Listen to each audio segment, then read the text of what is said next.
G'day guys, I've just got back from RATCon 2023, which was a 90-player GT here in Australia, where I went 4 games with a perfect 100 out of 100 victory points and a single loss for 74 victory points into the bloke who went on to win the event. Not only that, I also picked up this nice little trophy and award for Best Painted Army at the event, and I did it thanks to having not just 1, but 2 Khorne Lord of Skulls in my list. So in today's video, we're going to talk about my games, we're going to talk about the event, and I also have Jeremy Martino on, who's been running the Chaos Space Marines that I've been workshopping with him. You will have seen our previous videos talking about the changes to the balanced data slate and talking about the development of his list. So I got him on and we talk about his games as well. And we do a big recap of the event and share all of the things that we learned throughout the event, all of the highs and lows for both the Chaos Space Marines and for the World Leaders. So if you play either of those factions, I'm sure you'll get value out of this video. And if you don't, I hope you enjoy it anyway. And let's get stuck into the video. Look for the Blood God.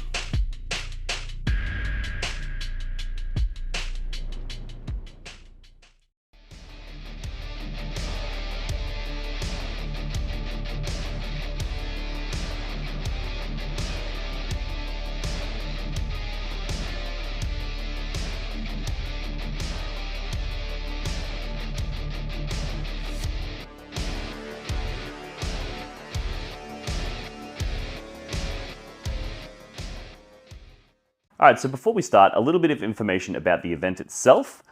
Basically, it's a 90-player GT. They use the GW mission pack. However, one of the things that they've done this year is each mission they've given a new, unique twist to. So these were largely not that impactful, but it just gave the event a little bit of a unique spin on it.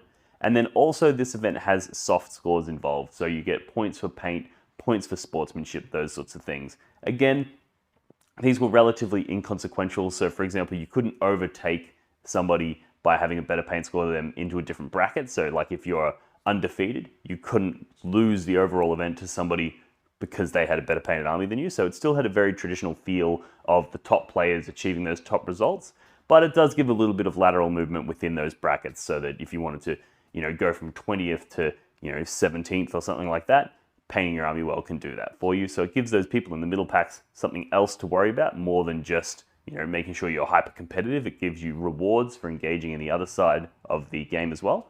So a really, really cool event. 5 rounds, 2,000 points, pretty standard event. And it's an absolute blast. The guys at Ballarat put on an amazing show and yeah, always love their events. They're fantastic. So my list for this event, before we jump into the games, I want to just break down my list because I did make some slight changes since the videos that I posted earlier last week. And one of those is I took the Mauler Fiends out and replaced them with 8-bound. So the list itself has Angron. It has a Lord on Juggernaut with the Favored of Khorne relic to reroll my Blessings rolls. Then I have a unit of 10 Jackals. I have 2 units of 3 8-bound. I have a unit of 3 Exalted 8-bound, and then I have 2 Khorne Lord of Skulls.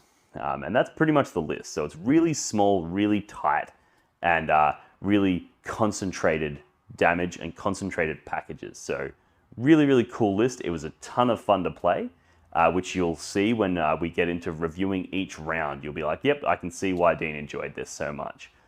The main points to touch on were that I was resurrecting Angron all the time. Like over the 5 games, I resurrected him 7 times. So there were a couple of games where he came back twice. So that worked really, really well. And the idea behind the list was essentially to facilitate that. I know Angron is so fast and he does so much damage. Getting use out of him is key. So I built the rest of the list around making sure that not only am I getting use out of him, but I'm bringing him back regularly. The original list that I was toying with that I'd planned on running had the 2 Mauler Fiends in it, but I found that they were slowed down by terrain too much, and the 8-bound have a stronger alpha strike due to their scout move, and the fact that they can move through walls means that it's much, much harder for your opponent to stop that alpha strike. And that came up a lot, and it was a very good decision to change those. So the 8-bound performed exceptionally well, Angron exceptionally well. The Lords of Skulls were phenomenal. They were really, really powerful, and they were really, really durable because there was so many people running around with strength 12 weapons, and these guys are toughness 13. So they performed fantastically, as you will see when we get into my recaps of each game. So basically the way the video is going to structure from here is I'm going to do a recap after each game that I recorded on the day whilst at the event. I also have an interview in there from when I versed Reese, who was the guy who went on to win the event. I versed him in round 4 and he put me in the dirt. So we had a chat about that. So you'll get a little bit of insight on the event winning list and the event winning player, as well as an interview with Jeremy on the drive home where we talk about the various games that he played and the takeaways for the Chaos Space Marines, what worked really well for him and what didn't work really well for him. So with that being said, let's jump into the recaps.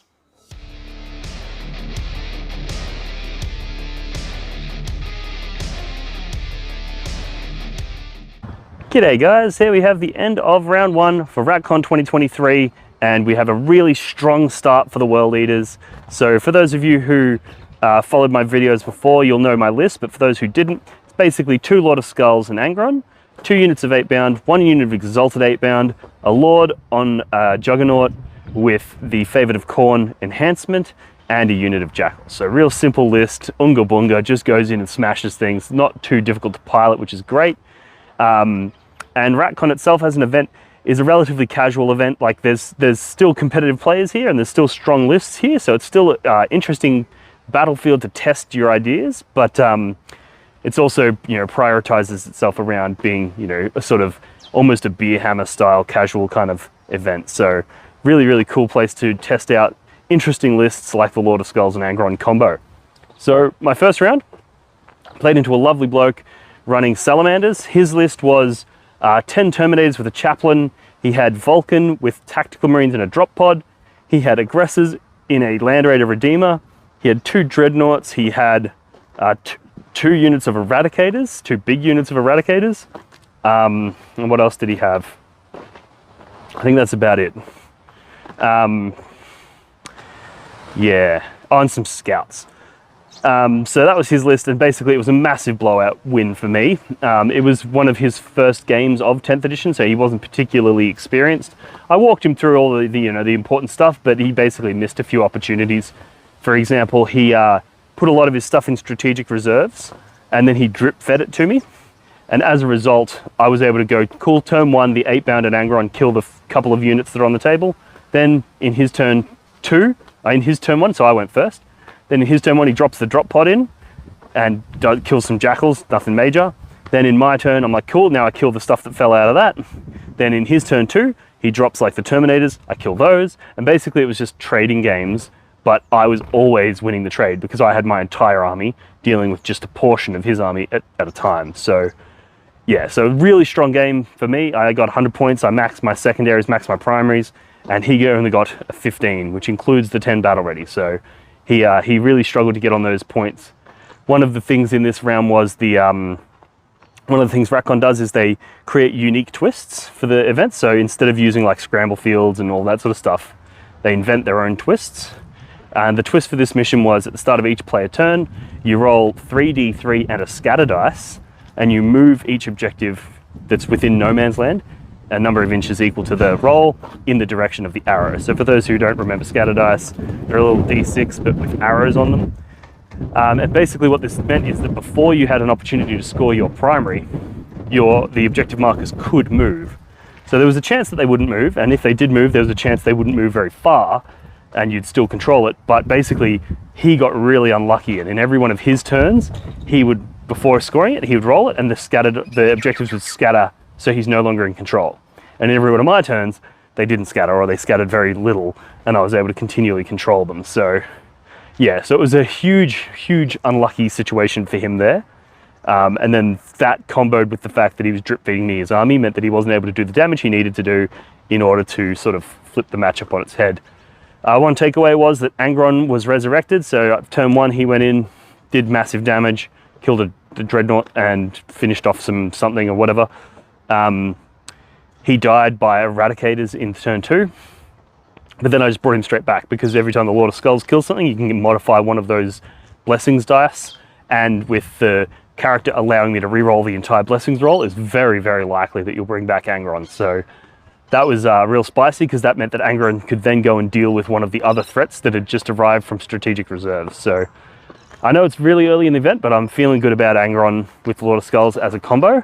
I'm just not sure how it'll go into either more experienced players or players with the tools in their lists to sort of screen you out, block you, you know, outmaneuver you, hide behind walls, things like that. So we'll see how we go, but yeah, real strong start to the event, and I'll hit you guys back after round 2.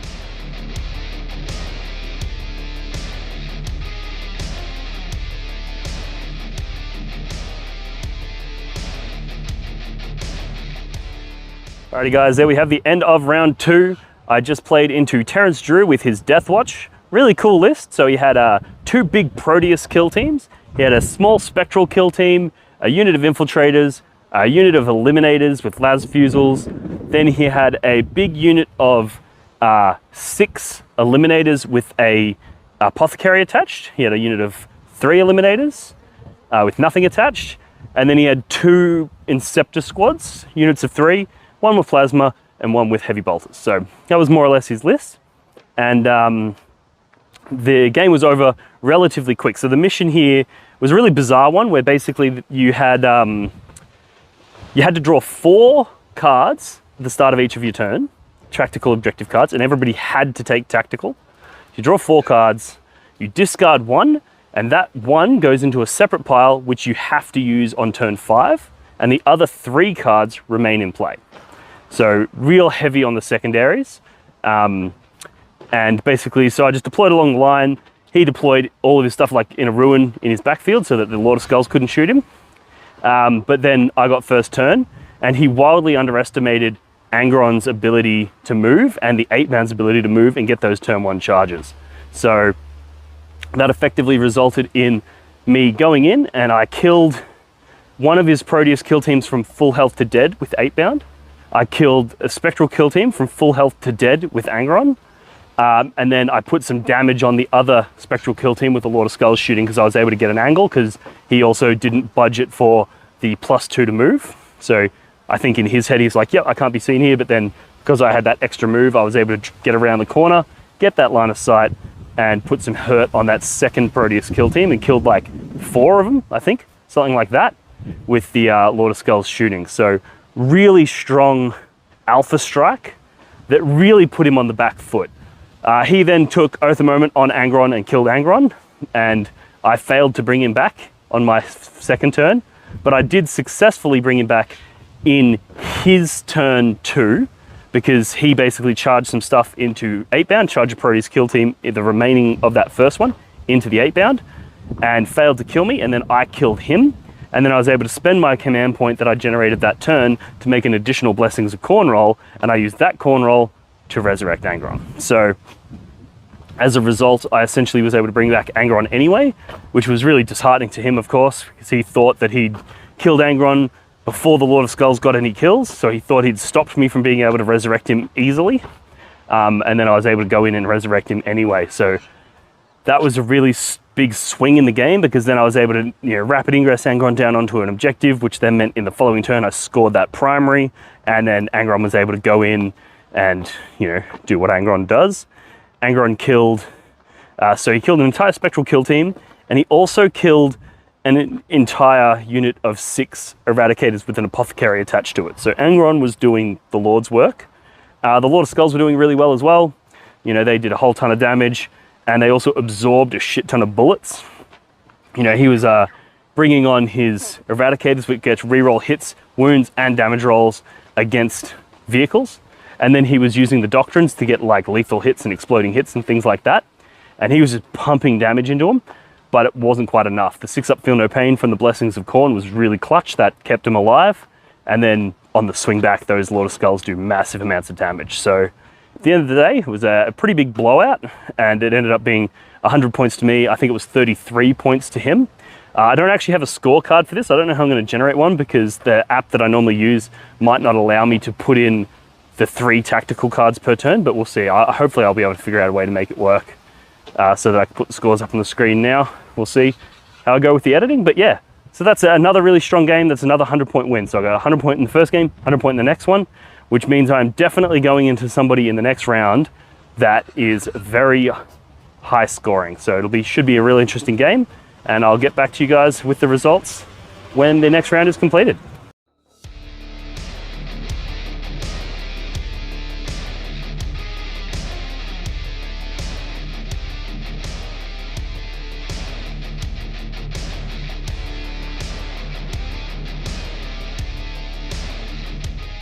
Hey guys, there we have the end of round 3 at RatCon, and we had a really interesting game here against a good friend of mine, Tristan Bone. He was running Imperial Knights, really interesting list. He had the Atropos, he had a Gallant, he had a Crusader, and then he had a whole bunch of Armigers. He had Warglaves and a Helverin, so multiple Warglaves and a Helverin. Now, obviously, running the Lord of Skulls, it was a bit of a monster mash, big shit on big shit. And the mission here was the one where it's kill more, hold more, whatever that's called, purge the foe. And basically what happened is he got the first turn. I deployed really conservatively. I made sure everything was hidden. The only thing he could see was Angron, and he could only see Angron with his Crusader and a couple of Warglaves. And basically he just moved into the center of the table, shot everything that he could at Angron, and failed to do any damage at all to Angron, just through cover saves and things like that. He just didn't do any damage. And then in my turn, I jumped out and the Lord of Skulls shot and killed the Gallant. Angron charged in and almost killed the Atropos, got it down to a couple of wounds left. And the 8-bound charged in and killed one of the Warglaves. And then we basically went back into his turn. He basically tried to shoot a whole bunch of stuff, tried to kill Angron and failed to kill Angron. Then in his fight phase, Angron killed the Atropos. And then in the next turn, Angron went in and killed a Warglaive. And then Angron was just running rampant.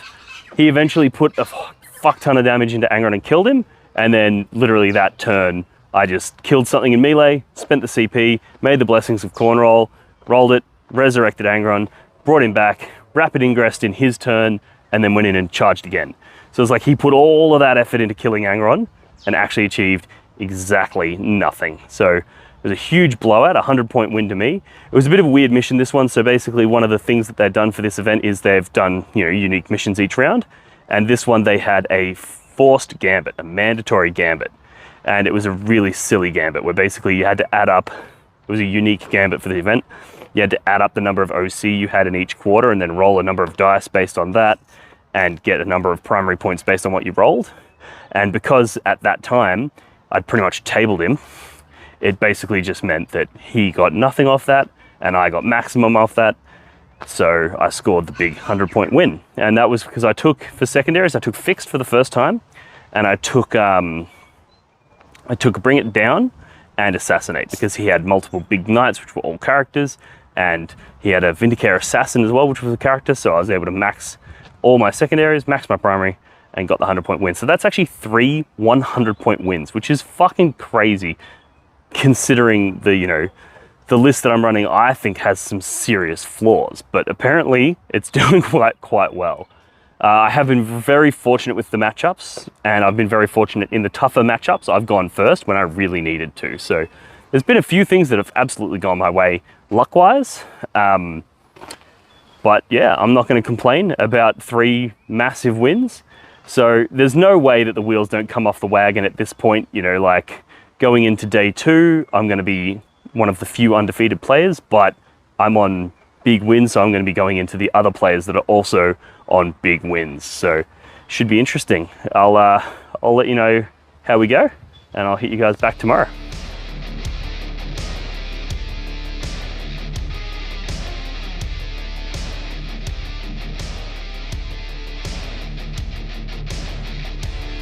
All right, g'day guys. We've just finished round 4. This is my round 4 opponent, Reese, and we've just had an absolutely fantastic game. So I guess best place to start, Reese, tell us a little bit about your list that you ran, and then we'll get into the details of how the game went down. Yeah, I'm basically just running Drukhari with 1 billion Dark Lancers. Yeah.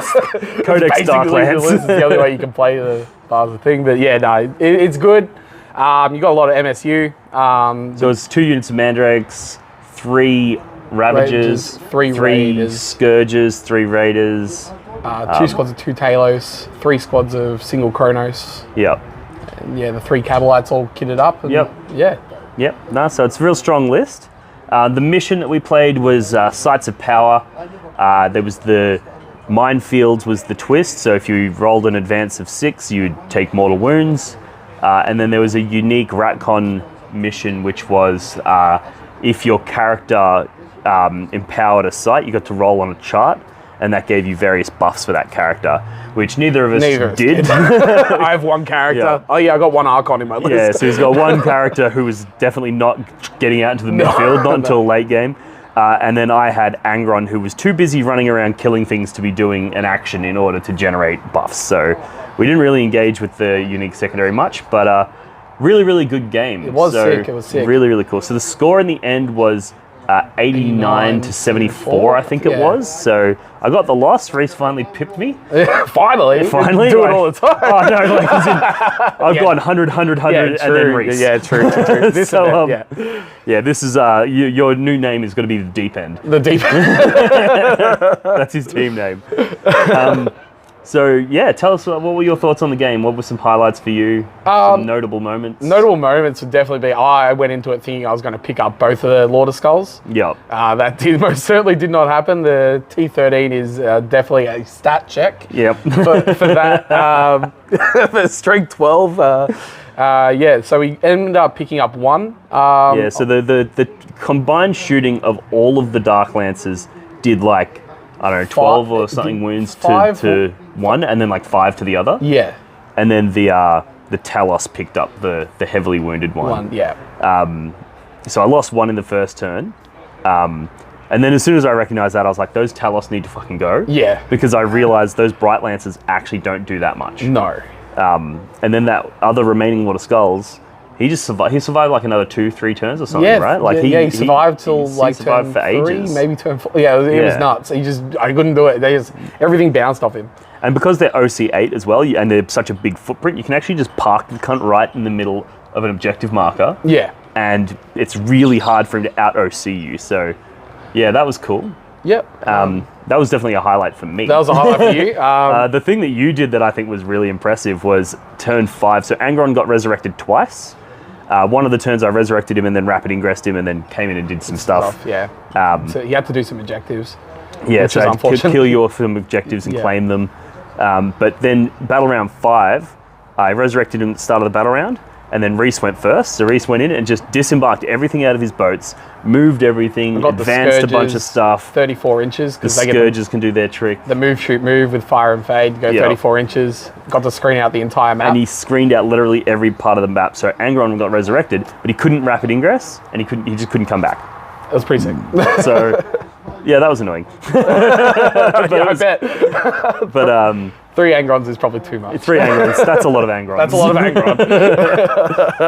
Angron. Yeah, so really cool game. What are some of the other highlight moments? The 8-bound were pretty good. Yeah. They weren't amazing, but they were able to basically, because Reese went first, I deployed them aggressively, but they used their scout move to jump back into a ruin. And then put the mandrakes right on your line. because Reese put his mandrakes. So mandrakes can infiltrate, right? So they can be set up anywhere on the table 9 inches outside of deployment zone. So he basically set them all up in front of me so that the Lord of Skulls couldn't move onto objectives. So that Angron, he placed them so that even if Angron tried to go deep, he'd trailed back. So it was going to be really hard. And then when Reese went first, he just moved them all in, staying out of engagement range, and basically wrapped around my Lord of Skulls, so they just couldn't move, like in my turn. Yeah, so kind of It really slowed them down. So that was interesting.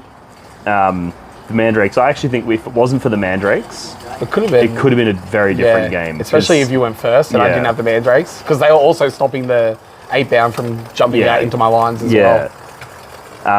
But yeah, even with that, the 8-bound basically just went back into the ruin where they were safe, and then they did a lot of work from in there though. They did a lot, and then basically I would send one out a turn, and they'd just go out and kill something. Deploy teleport home, as one of them did. One of them did. So yeah, that was good. But I think the Lord of Skulls was the They were the surprise. they for were me. the MVPs. Like for me. Angron died like paper to the Dark Lancers, Yeah. but there was the Lord of Skulls, that second one that just everything bounced off him. Yeah, the Feel No Pains. I just kept Oh that. my God. I kept the 6-up Feel No Pain all game because I was like, I'm going to be getting pumped here. I need to try and increase that survivability wherever I can. And the Even the yeah. Haywire, like I got through 3 of the dev wounds and you Yeah. made 3 out of the 9 Feel No Pains. Yeah. It was nuts. So yeah, the Lord of Skulls, they definitely earned their points. I think Angron earned his points back just by the fear, he goes in, kills some stuff, then dies, comes back, goes in, kills some stuff, then Yeah. dies. If he got to come back a third time. Oh, if he came back the third time, he'd be insane, yeah. But yeah, I think the MSU nature of your army was Yeah. it was too much. I couldn't engage with Scourges easily. I couldn't engage with the things that were inside the transports easily, which Yeah, meant you were Scourge able is to just really get good. all of your secondaries. You were able to just go in and get all the primary. It was really tricky game. Tough game for you. As I said, I went in thinking that you were going to get a lot less, but it is what Yeah. it is. Yeah. So Reese currently undefeated, Currently undefeated. heading into the podium.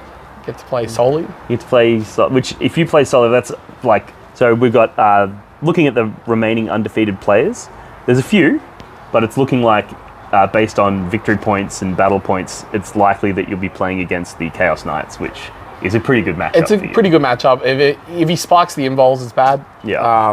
But if he doesn't, then it's over. Yeah, and the Talos are obviously really good in that matchup, Yeah. so... Yeah. And you And- get to start them off in reserve against him, unlike you. Yep. So, yeah. And the Mandrake's trick, that works really well. You Yeah. can just go, cool, I'm blocking here, you can't move through this Yep. stuff. Although they do have the stratagem to move through. Through stuff. So a couple of them will be able to break through your lines, but If you kind of work where they're going to plan to go through the terrain with certain ones and then Yep. try and get the other ones that they were going to just try and run out, Yep. you might be able to do it. So, but he's a good player, so like, who knows? Yeah, you got to. yeah. You've always got to be ready for those wild card moments where you're like, oh, I did not see that trick coming. Yeah. So, And I expect it. I expect it. all right. Well, thanks for having a chat with us, and I'll let you guys know how I go after the next round. And yeah, wish you best luck, mate. Cheers, mate. Good job. Thank you. Tough.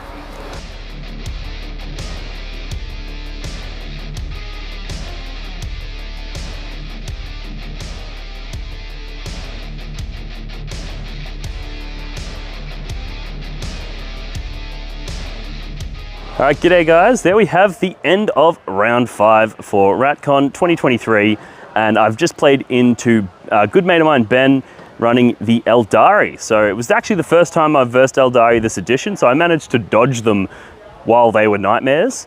But they're still very powerful and very scary, so it was a really interesting game. His list had the big 10-man brick of Wraithguard, and they still have access to a lot of the really cool tricks. They can still phantasm, they can still do a bunch of really cool stuff. So he had those. He had a Night Spinner, he had the Incarn, who's still amazing. He had 2 Warwalkers, a unit of striking Scorpions with Karandus, I think it is, in there. He had a unit of Rangers with the Ranger Sniper character guy. And then he had an Autarch, a Farseer, and a few units of striking Scorpions, I think. So that was more or less his list. Real interesting, real cool list. He deployed quite conservatively, so he put his infiltrators, so the Rangers and the Scorpions, up front to block my 8-bound so that I couldn't just go in and blast.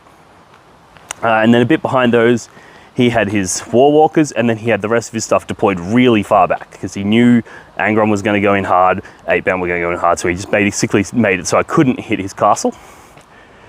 And then it was really interesting. So in the first turn, I basically moved Angron up and killed one of the Warwalkers, just jumped over his screens. I moved the 8-bound and killed a different Warwalker. That was real close. I had to spend the strat to get +1 to wound versus it because otherwise I was not likely to pop it. And then the other things that I did was the 2 Lord of Skulls. Basically, they just hit the screens, the striking Scorpions and whatever. And knowing that he had the Incarn, I basically did this trick where he had this one unit of Scorpions strung out, and I threw both Lord of Skulls into it, one in such a way that he was right next to every model, and then the other one in from the side. And then I fought with the one from the side first, so that if he tried to pop the Incarn up next to those guys, I would then be able to fight with the other Lord of Skulls, pile into it and attack and kill the Incarn. So that disincentivized him from going in, which meant that the Incarn had to go back near one where one of the Warwalkers died. And then we went over into his turn.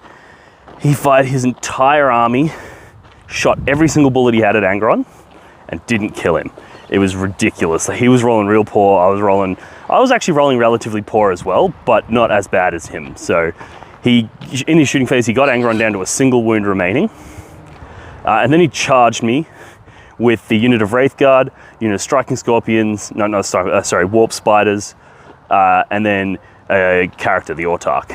And fought with the Autarch, didn't kill me. Fought with the Scorpions, didn't kill me. He was losing his shit because he's like, now if these Wraith Guard don't kill him, which they're like wounding on me on 6s, and I get a 2-up save, so it's very unlikely. It's like if they don't kill him, then Angron's gonna get to fight, and Angron's gonna kill all of those fucking Wraith Guard, and it's game over. So this is in his turn 1. He's gone in and done this, and he got super lucky and killed Angron. With one of the mission special rules, this one was Vox static, so CP rerolls cost 2 CP, and that really hurt because it meant there was multiple times where I wanted to reroll things but couldn't due to the Vox static. And then yeah, so he killed Angron. Then literally then we took over into turn battle round 2, and I immediately resurrected Angron, and he was just like, wow, it took my entire army to do that, and it didn't mean anything. So Angron was an absolute maniac in this game. He did a whole ton of damage. And then essentially the other highlights were the Lord of Skulls just never died. He just couldn't kill him. One of them he shot that turn 2, his turn 2, he shot everything he had into the Lord of Skulls, didn't kill it, charged in the Incarn, didn't kill it, and then the Lord of Skulls killed the Incarn on the backswing. It was fucking brutal. So the end up score was 100 to me and like in the 35s or something for him.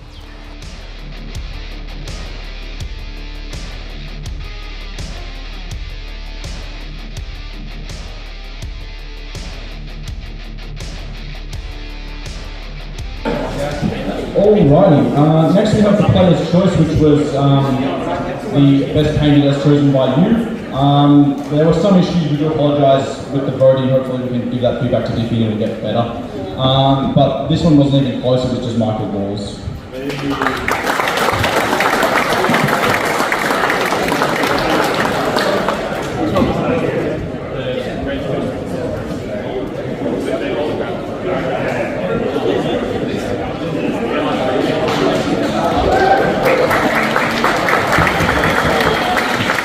And next we have Best Sports, which was again voted by you, well, a very small fraction of you that actually voted, but this one went to Aiden Milne.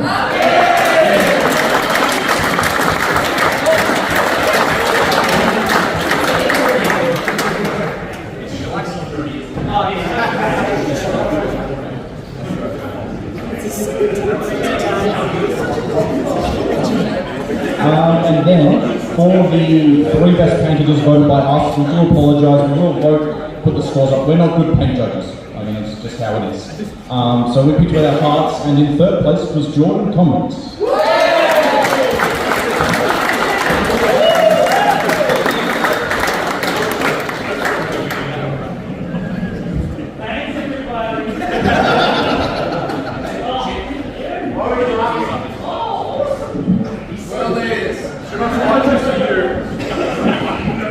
And then for 2nd place best painted, we had Chris Bustilli.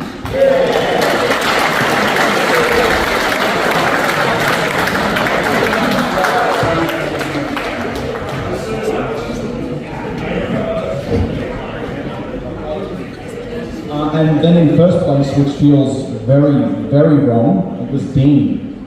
Me?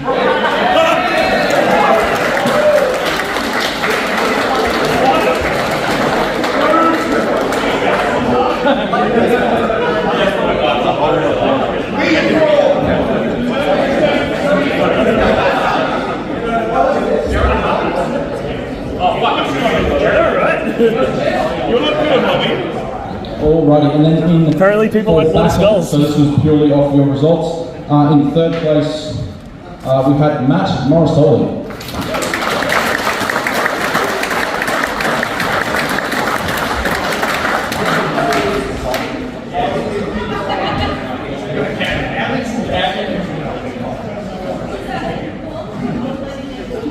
And then in second place, we had Christian Pierce.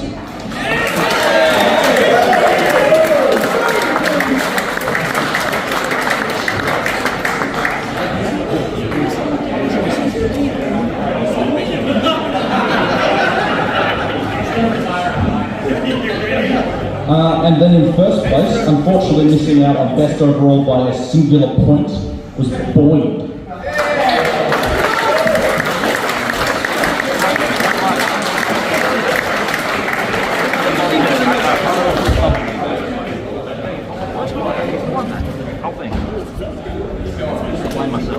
And this year, taking home the belt for best overall, so this is sport, paint and battle, was Reese Cunningham.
Alrighty guys, we are on the road, headed back from RatCon 2023. I've been updating you guys with my scores throughout the event. However, captive in the car with me, I have Jeremy. What's up, guys? And Jeremy is playing the CSM. You might remember him from the review that we did of the CSM post-balanced data slate. We did a review and we also did a feature where we wrote Jeremy's list for this event together live on camera. All of those are up in the YouTube. I'll link them and shit. But basically, I've got Jeremy captive, so I thought I'd take this opportunity to update you guys on his scores and how his game went. So, Jeremy, take it away. How'd you go? Yeah, so the list went really well. So I enjoyed the games. I had a lot of fun. And I went 4-1. So 4 wins, 1 loss. Solid result. Yeah, I'm pretty happy with that. Like, I took the loss in round 4 against a Tyranid opponent, and he was a really formidable player and played really well. And his list kind of matched up pretty well into mine in as far as, and just for what it's worth, that this particular tournament had the data cut off prior to the mid book release. Yeah, so it was indexed to indexed mids, but just the like mid-range shooting, like he had lots of zoanthropes, a couple of maleceptors. It meant that he wanted to push his shooting up to be able to. He also had a unit of Carnifexes with old One Eye in it as well, which was a kind of... That's such a sick unit. It's a really good unit. And he just had like that mid-range shooting that allowed him to kind of put me in a position that when he wanted to jump on me with all his shooting, it meant that the Terminator brick was going to get overcome. Yeah. Like that amount of shooting, when it's committed in one go, the Terminator brick can't cope with. Yep. No.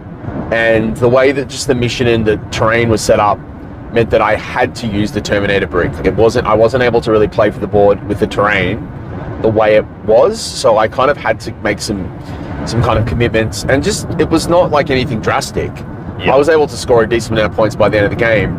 I just couldn't win the game. Yeah, the Tyranid's secondary game is also really strong because he can just blow a hole in your backfield somewhere and then pop a spore mine in and just go, cool, teleport home is done, behind enemy line's done, And there's not much you can do to stop Well, I can't kill the right? biovores. There was no way to do that. Yeah. I don't have any robust backfield screening units that can like withstand his shooting. Yeah. So anything that, I also don't have a quantity of models to stop the pyrovores from coming in and other things clearing holes. So he was always going to score those secondaries. So I kind of thought, well, my win condition was to actually beat him on the board and start killing primary and impacting his primary. You had to break his back first. But I couldn't because to do that, my Terminators needed to commit and he had the counter punch. Yeah. So it was just kind of a bit of a not unlucky, but just a situation where I was a rough matchup. Yeah, right? but really happy that he had the tools that it took, and he had a really good game and we enjoyed ourselves. But what about your other 4 games? So that was your one loss, was into the Tyranids. What were your other 4 matchups? So I played Death Guard, played Imperial Knights, I played Tau, then I played the Nids, and then I played World Eaters. Yep. So it was some really interesting lists and some good games. And to be honest, like with full respect to my opponents, those games kind of the CSM really showed their power, and my opponents were kind of like pretty impressed with some of the damage that the CSM can do. Yeah. The Termi Brick, the Battens units, absolutely brutal. Maybe hit us with one highlight from each game. Surely there was one moment where you were like, "Fuck yeah, CSM are crushing it." Oh, like you it's really the amount of damage that you do when the Terminator Brick commits and does like a full shooting volley. I think the shooting is the MVP that people really underestimate. The bolters, especially when you go like lethal hits on 5+. Yeah, it's the lethal hits into knights. Yeah. You know, like you're shooting at a knight, wounding on 5s with full rerolls. Like that's really the and then that kind of incremental, because then you add in your Reaper autocannons, then you do a baton shooting, and you end up with 44 shots in obviously when you're close. But that's a lot of shooting with full rerolls. Yeah. And lethal hits 5s. So that's really, really powerful. I really feel like people underestimate that element of it. They think, oh, it's just one unit, it's just going to kind of deal with one thing a turn. But often you end up dealing with 2 or 3 things a turn, especially when you consider that Abby kills something on his own. Yeah. So he'll go in and kill something pretty reliably on his own. And then you go, okay, well, the Termies will do something else. So, because you can kind of run the unit like a yo-yo, right? Where you have Abaddon off to one side, the unit out this way, and Abaddon like hits that thing, and then the unit can sort of tendril off and hit another thing with enough bodies that it takes that out as well, right? You can. It's just so flexible. Resing, the resurrection is so powerful. Like even when your opponent kind of might do what they feel is critical damage, they might kill 5 or even let's say 6 Terminators. So you're down to Abby and 4 Termies. Next turn you res. Yeah. And then by a little bit later into the game you end up with 7 or 8 left. So at the end of the day, that was the highlight, was the Abaddon unit, which you would hope so given how many points I spent on it. Yeah. So some other feedback on the list. I'll give you a couple of highs, couple of lows. Yep. So I feel like the Chosen unit was really good. Yeah. The Chosen unit with Fabius Bile. Yeah, so we were obviously in that video talking about it and how we kind of went through the elements of it that would work well, that it was quite tough. And that's really very much the case. Like you've got it's layered, the toughness is layered really well, and what I mean by that is as a 10-man plus 2 extra models, as a 12-man unit, it has that kind of like little shell, that outer shell that makes it hard to make a dent, because every turn you get to ignore a failed save, like well, it's not really ignore a failed save, make damage 0, so you get to know kind of what's coming. It means that you get to like really absorb a bit before it matters. Like if they're hitting you with like 2 damage shots, and then, or if they're hitting you with 1 damage shots, but then there's like a couple of 3 damage shots coming, you're obviously going to save that for a 3 damage shot. Then another 3 damage shot you can take on the surgeon, on the little surgeon dude. So you end up absorbing some quality shooting for free. Yeah. Which is really useful. And it kind of feels like a 14 or 15 man squad by the end of it. Yeah, right? It really feels. So many of them die, but you still have so many of them left because you keep just negating that damage. And then some people kind of are inclined to try to precision out Fabius, but he has 5 up F&P, and he comes back to life on a 2+. Yeah. So that's not an effective response either. But if they don't do that and they leave him to the end, then he's actually quite powerful. Like he does 6 attacks and he hits hard. Damage, yeah. Yeah, it's actually a really, really good unit, and it didn't feel overpriced. The damage in combat's brutal. Like the Chosen in combat doing 4 hits, 4 attacks. Yeah. Where the Terminators do 3. Like they're actually punching harder than Terminators. Yeah. For the most part. So I found them really good. The Advance and Charge is really useful to have 2 sources of that to be able to do that in addition to like the Termies. So I feel as though that was a really successful element, which I would want to run again. 100% want to run that again. So Terminators and Abby, they're in again. Chosen with Fabius, they're in again. Absolutely stay in. A couple of other mentions for strong elements of the list were I would say, pretty like decisively that the Forge Fiend is definitely worth having one. As much as it got nerfed, and you can be really dramatic and say, oh, you know, it got hit, double hit, and all those things, like our first reaction, it's still into the things it's good at killing, it's still good at killing them. Yeah. And by that I'm talking about like the Terminator equivalents, like into things like, you know, the Crisis Suit style body, you know, like hitting 8-bound, hitting even Marines, like just the two wound Marines, like it feels good to just be able to really deal with them. Into Knights, like shooting at a little Knight, it killed, just with it popping the strat, it was able to like one of the test games that we had, you just popped them all a fiend, and that was real spicy. So having that capability is really useful on outflank. I think I would, to be honest, probably just stick with the 1. Yeah. But it was very good for what it did. So I think like the winners in terms of my top 3 units in the list, I'd go Abaddon's number 1, followed by the Chosen, followed by the Forge Fiend. Yep. In terms of other components of the list that weren't so good, you can do the top 3 as well. Yep. Or the bottom 3 if you Bottom 3, yeah. The least impressive component of the list, I would say, would have been the Rhino and Noise Marine bundle we said, right? Yeah. So just in the way, the reason that is that the Rhino, you don't really want to tether it with the Noise Marines inside, like following a Baton around to get the rerolls. Yeah. That whole idea of like using it as a gunboat, it just isn't tough enough. Like it's pretty expensive for a gunboat. Yeah, as well, like right? exactly. Like you're spending like 85 points per unit, so 170 plus 75, so 245 points. Like that's a Land Raider. Yeah, it's not worth it. So if you're using it as a gunboat, it's not worth it because it's not tough. Yeah. And then if you're using it in terms of like the components of it, which is how I ended up kind of using it, none of those components need to be taken in a package, right? So I think the Rhino itself is fine. Like it's good, and putting things in a Rhino, using it as like a little mobile bunker is great. But the Noise Marines just were not what you need. I think they were kind of at an awkward price point where they're kind of cheap for Marines, like they're 17 point bodies, but they're in a 85 point unit that you still don't want to throw away. So if you've got like, for example, if you draw Cleanse, or if you draw like, you know, you want to go over and do homers in the middle or whatever, like, and you want to go do something with the unit, you don't want to use 5 Marine bodies, 85 points, that have no additional defense. Yeah. They just kind of feel like they die cheaply. So it's kind of a unit that does everything really well. Like it shoots okay, it fights okay, it has cool little rules. But nothing amazing. It doesn't have a defined role in a list that actually needs things with defined roles, because we already have heavy hitters. We actually need units to play the mission, and that's what its role should be. But it's slightly too expensive at doing that. Yep. So that said, they weren't horrible, they just were the most disappointing unit. The next most disappointing unit would be Huron with the Legionnaires, which is kind of surprising, and I think some people might be surprised to hear this.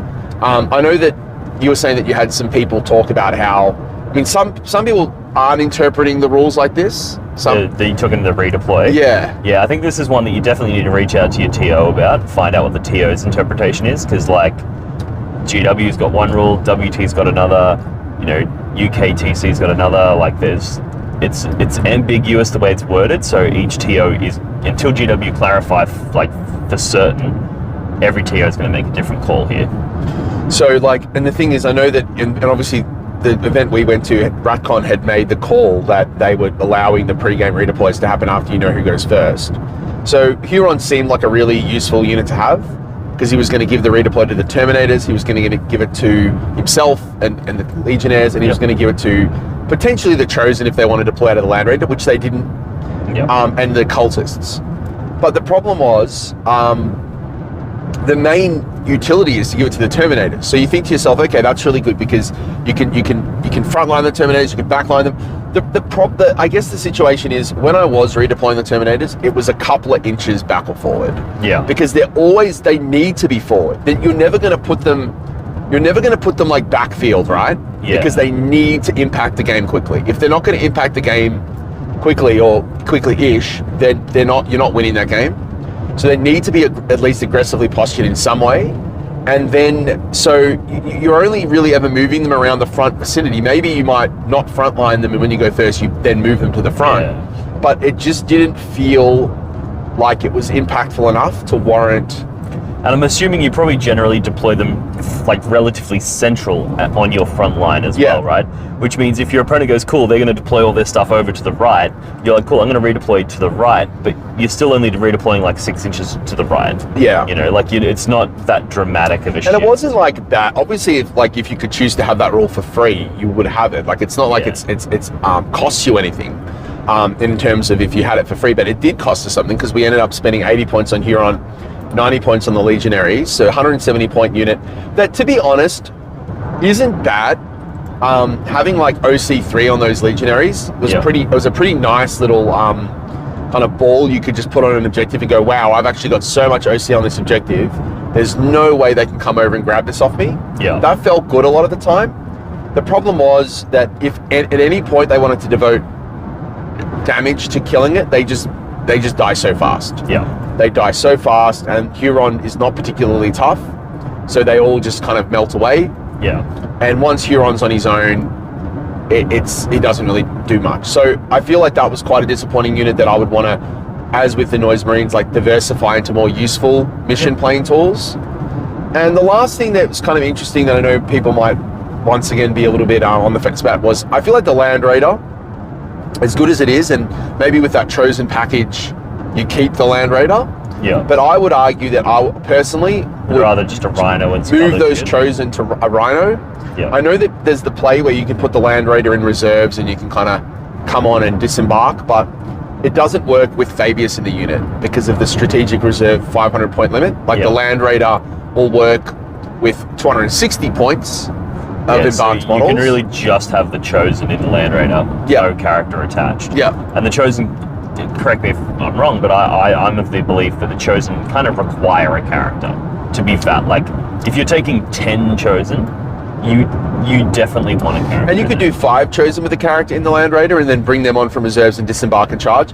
I just think, I feel like I prefer the brick with Fabius. Yeah. And I think the Land Raider, the reason why I found it challenging was that often the Terminators, the thing that makes the Terminators really good is Dark Obscuration.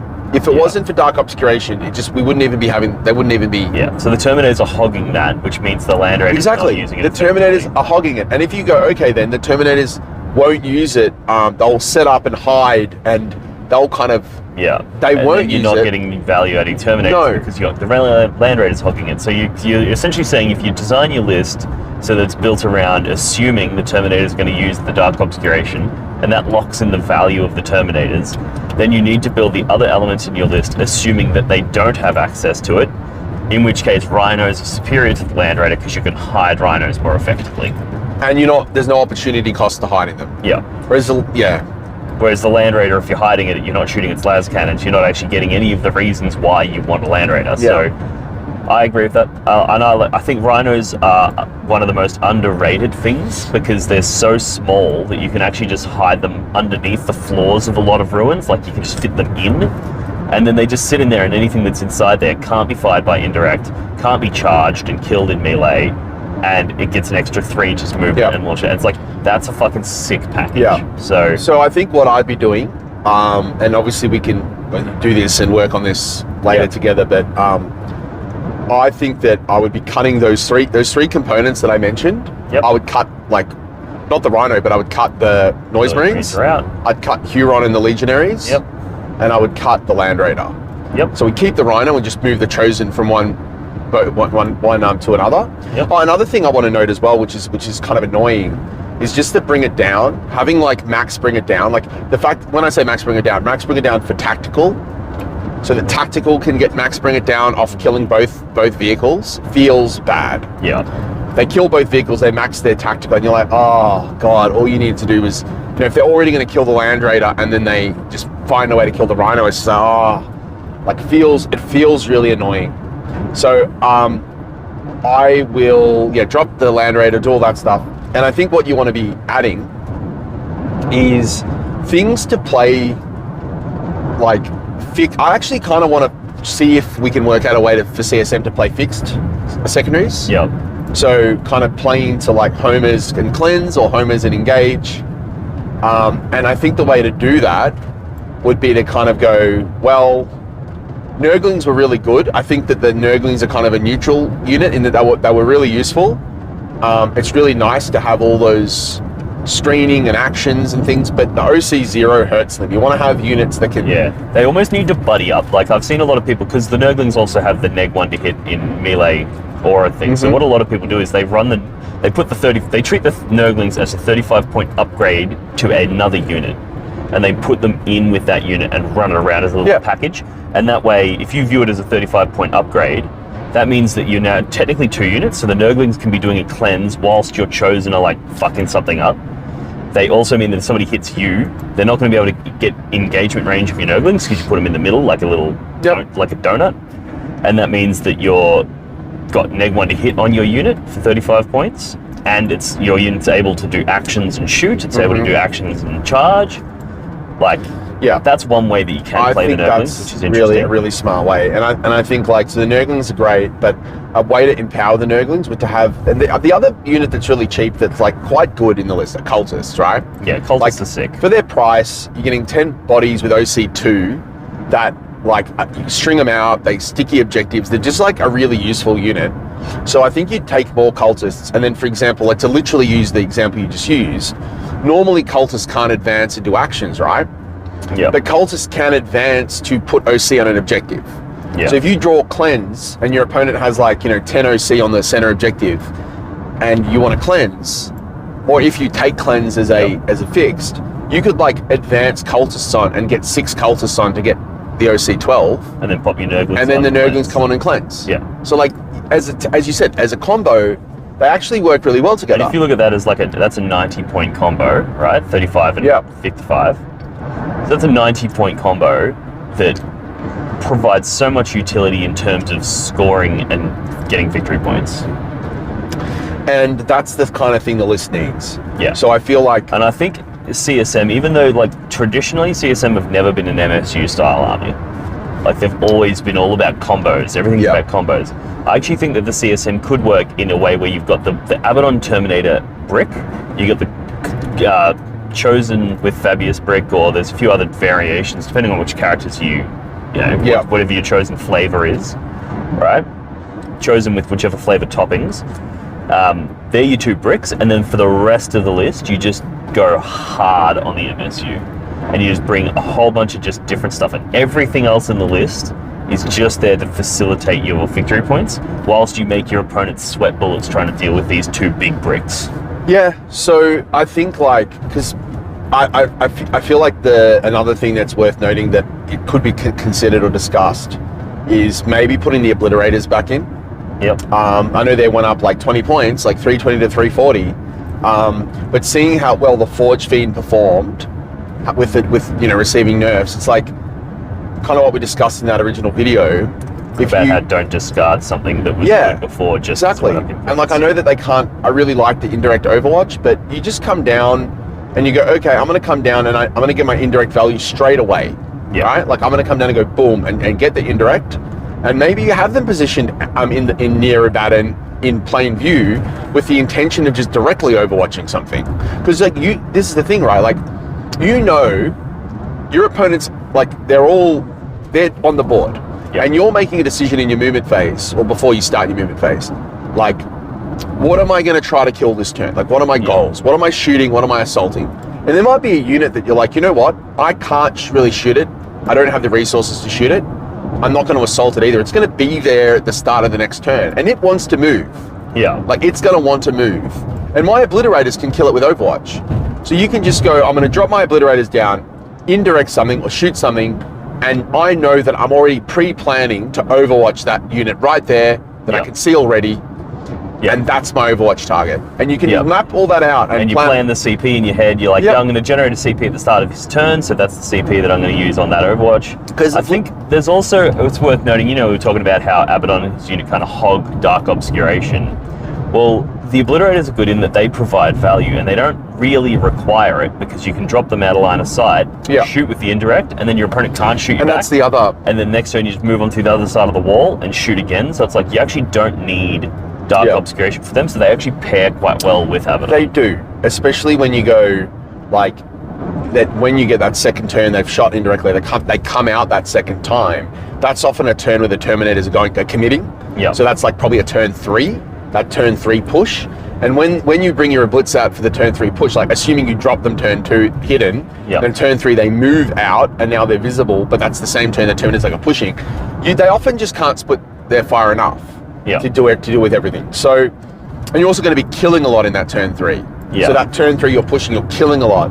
So I actually feel like I would want to push the Blitz back in, and I think we probably actually can like fit cultists and a Blitz. And the other thing I kind of want is the Blue Scribes back. Because even though Changeling's a little bit Xy now at 90. But Blue Scribes, I would actually potentially drop a Nurgling unit, like see it as like an upgrade to a Nurgling unit. So maybe go down to 2 Nurgling units and the Blue Scribes, just because it's quicker. It's got OC, it's lone up. It can be really annoying. You can put in reserves and just deep strike it down to challenge people's backfields and like if they leave space. So the things I'd be doing would be adding cultists, adding Blue Scribes, adding obliterators, and cutting everything we said. Alright. Maybe we'll write up that list. I'll post it in the comments below so people can have a look at what the updated version would look like. But it sounds like a relatively successful event for you, and obviously a massively successful one for me, considering that I was running fucking 2 tractors and Angron. You smashed it, dude. So yeah. Well done, man. Yeah, awesome. Alright, well. And I think just finally, like a thing, guys, is it's really fun to play. Like I think with this CSM list, it is a lot of fun. It's so fun. Like everything just, you know, sometimes things don't go your way and the Forge Fiend kills itself, and you know, like Abaddon, like Abaddon doesn't whiff, but like sometimes like you roll your 1 for the CP and you don't generate your CP, but like it's a really, really fun army to play. Like everything feels like it works in tandem, and it feels very chaosy. Like it does actually feel like they've preserved the chaos identity in the way the rules work, which is really cool. Yeah, no, I agree. I think especially like we've spent the last, you know, almost entirety of 9th edition with Abaddon in Terminators, so it's like it's actually becoming part of Chaos Space Marine's identity is the big Terminator brick. And it feels offensive when you roll, like, and you almost like. You can't ever roll, and not that you should, like it's bad practice to do this, but you can't ever roll Abaddon without your opponent watching your dice. They have to be watching you, because you go, okay, 8 attacks with Drachion, and mathematically you should always like fish, because you've got exploding 5s and you hit on 2s. So unless you're like neg 1 to hit, even your successful hits, if you re-roll them, it's more likely to become additional hits getting more than hits. it is to become misses. Exactly. So unless if you're neg 1 to hit, you're neutral. So if you're at neg 1 to hit, you decide based on the risk. But like if you're hitting on 2s, you should always be scooping. So sometimes you go, okay, here's my 8 attacks, and then you roll 4 explodes, 4 5-ups, and 4 normal hits or misses, and you re-roll those 4 and get 2 more explodes and 2 hits. So you ended up turning 8 attacks into like 14. Yeah, so you end up with 14 hits, and you're in like. Sometimes your opponent's like, "What? How many attacks did he have?" Yeah. So you need like it's one so of those things where fun. the result, like you read the rule, and the result that you get doesn't look right. But when and that's why I think you're right. You have to get your opponent to go, look at this. These are my attacks. I roll them. These ones all explode. I'm re-rolling these ones. Oh, they all explode. So now when I say I went in with 8 attacks and hit you 14 times, you're not sitting there going, what the fuck? How has he got 14 hits? It's extremely bananas. It's extremely good. and the fact that he has access to Profane Zeal to be able to like lock in the damage if you really need to make sure that he does what he does, he can. So it's so much fun. So I'd recommend it to anyone that's thinking about playing the army. And it looks like there's more the options are sprouting. Like, you know, there are a lot of those characters have been buffed. Yeah. There's so many options for Chosen. There are a lot of people that do, they don't rate the Terminator brick and they like to play Abaddon on his own and then other things, and that does free up a lot of points for other elements. And there's absolutely nothing wrong with playing Chaos Space Marines that way. But I agree with you that, like, first of all, if you do have access to multiple armies and you're trying to decide which one to play, I think you want to basically go, well, what does this army do that no other army can do? And play around that, which is why I take Angron in the World Eaters list. It's like, no one else has a character that can just infinitely respawn and move 22 inches and then charge things. Like, so that's the first thing that goes in, because that's the unique identity of the faction. And then I build around that. And I think you've done the same, and I think that's it's a good way of writing a list that stays true to the identity of the faction. And I mean, it might be worth checking out. Like, I've never really, since we started playing this, you know, a couple of months ago, I haven't really tried him on his own, Abaddon on his own. Yeah. But I think that it could be interesting to try. I think obviously you'd go down a approach of a more DACA list. But there's also a version that doesn't run him at all and just runs like Warp Talons and Chosen units, like Chosen with Lord, Chosen with Fabius. Well, you can run the Chosen with the like Master of Executions in it, and then they're getting reroll hits out of that. You know, you could do like Trip Chosen Bomb, like lots of Chosen in Rhinos with the other good characters. That could be really fun as well, because the Chosen were really fun to play with. I really enjoyed rolling them out. Yeah. Especially with Profane Zeal, they smash. Yeah. So, yeah. All right, cool. Well, we'll leave it there, and then I'll update you guys with the standings and all that sort of shit when it's released. The standings aren't out yet. I'm pretty sure I came third based on battle points and the win-loss. You know, third overall rankings in win-loss. Yeah, I got best painted award, which was fucking shocking because normally I'm like bottom tier with my painting. But that's for like I've put in a lot of effort, stepped it up a lot context. Lately, so. This is like a really prestige, like an event that's got a lot of really good armies there. So. Yeah, so I'm really chuffed with that. Really happy with that. Happy with my results, and yeah, we'll update you guys soon.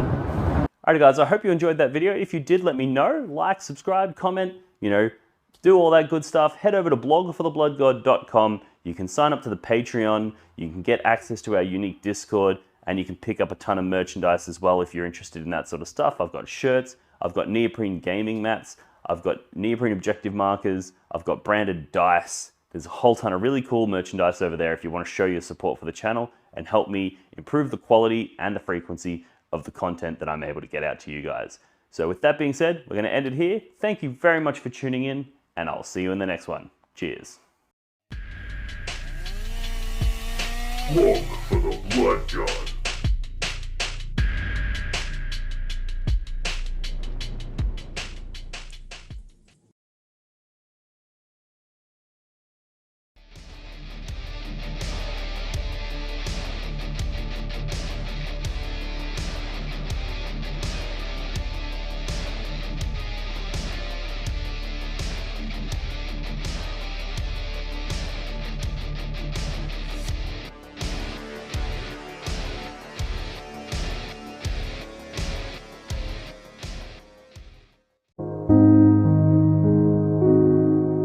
The Warhammer community suffers from some of the most prohibitively expensive essentials in the world, especially Australian content creators. Every single day, Dean wants to create content, but he can't.